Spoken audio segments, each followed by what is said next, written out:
లిఖితపూర్వకంగా ఇవ్వలేదు కాబట్టి చేయక్కర్లేదు సార్. ఇప్పుడు మీరు ఈ కేసుకి సంబంధించి గల్లా మాధవి గారిని అన్ని రకాలుగా టార్గెట్ చేయాలా, వారేదో చేయకూడదు తప్పు, ఈ దాడేదో వారే చేపించినట్టు పోర్ట్రే చేయాలనేటువంటి ఆలోచనతో మాట్లాడే వాళ్ళకి మనం ఏం చెప్పలేం. ఇది కేవలంగా జరిగినటువంటి సంఘటన. ఒకే ప్రాంతంలో ఇళ్ల పక్కన ఉండే వాళ్ళ మధ్య సంబంధించి డబ్బులు అడిగాడు వాడు, మన బోరింగ్ కి సంబంధించిన అంశంలో రేగినటువంటి ఆ గొడవని 16వ తారీఖు ఆమె కంప్లైంట్ ఇస్తే 16వ తారీఖు ఎఫ్ఐఆర్ చేసి 17వ తారీఖు వాళ్ళు కోర్టుకు పెట్టినటువంటి పరిస్థితి ఉంటే, ఇక్కడ నాకు అర్థం కాని సమస్య ఏంటంటే వీళ్ళందరూ మాట్లాడేది వీళ్ళని టైం కి శిక్షించారని. మస్తానరావు గారు ఏదో అడుగుతున్నారు, మిమ్మల్ని మీరే చెప్తారు. మస్తానరావు గారు అడుగుతున్నారు సార్. ఇప్పుడు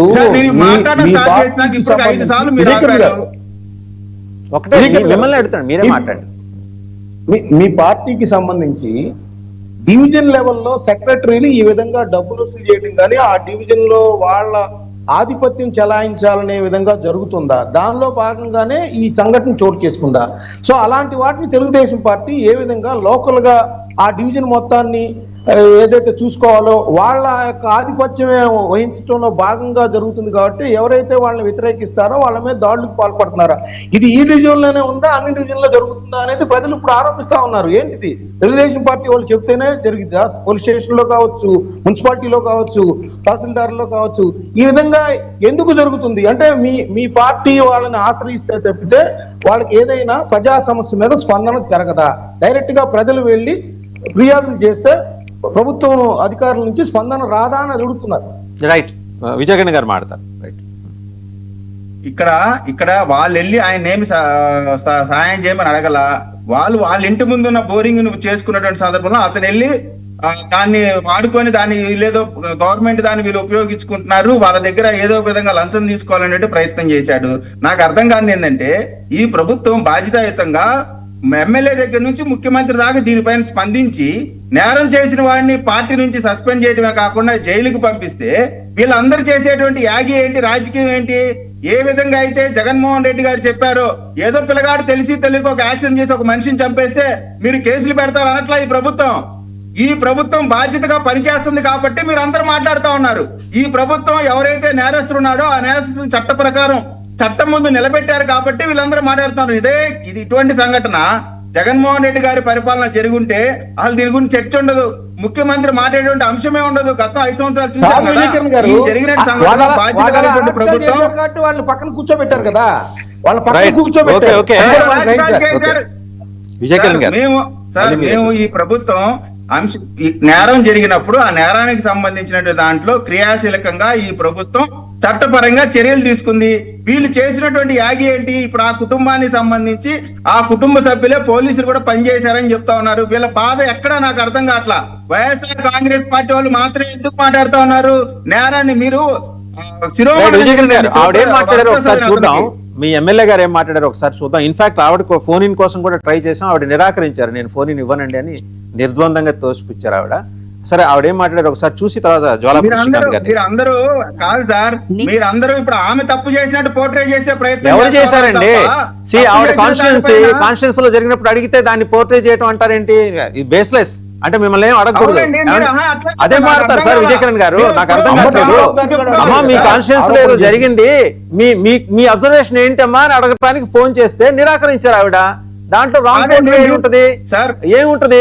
ఇప్పుడు ఆవిడ మాట్లాడింది చూడండి, చూసిన తర్వాత శ్రీకాంత్ గారు మాట్లాడతారు. తప్పండి విజయకిరణ్ గారు. ఏ నిరూపణ లేకుండా, ఏ ఆధారాలు లేకుండా మీరు ఒక రాజకీయ నాయకురాలు మీద ఏ నిరూపణ లేకుండా, ఏ ఆధారాలు లేకుండా మీరు ఒక రాజకీయ నాయకురాలి మీద ఈ చేసే విమర్శలకి మీ మీద నేను డిఫర్మేషన్ కేసు వేయబోతున్నాను.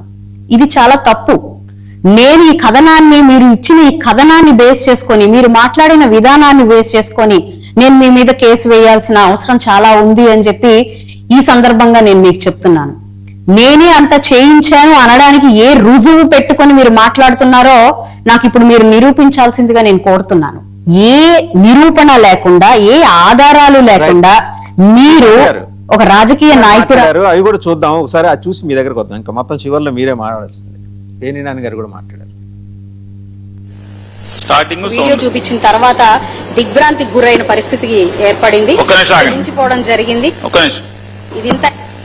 వీడియో చూసిన తర్వాత దిగ్భ్రాంతికి గురవటం జరిగింది. ఎమ్మెల్యే గారు చెప్తారు ఏనండి.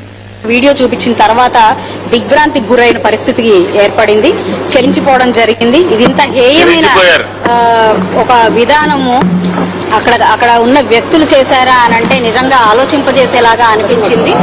అది ఆ వ్యక్తిని ఒక హిజ్రా తన బట్టలు తీసేసి మరి ఎంతో గౌరవ భంగం చేస్తూ ఆవిడ మీద ఈ హిజ్రా దాడి చేయడం అనేది ఆ వీడియోలో కనిపిస్తా ఉంది.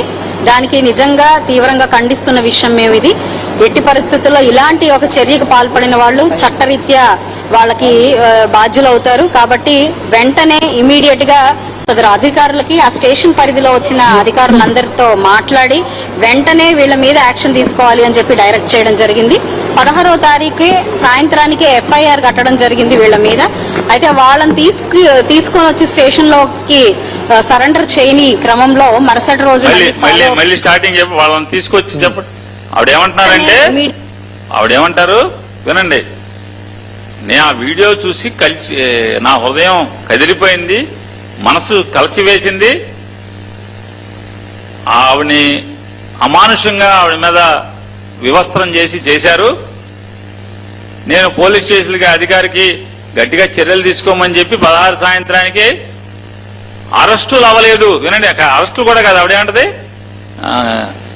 కాదు, సరెండర్ చేయలేదు. చూడండి ఆవిడ బాటలు మళ్ళీ ఒకసారి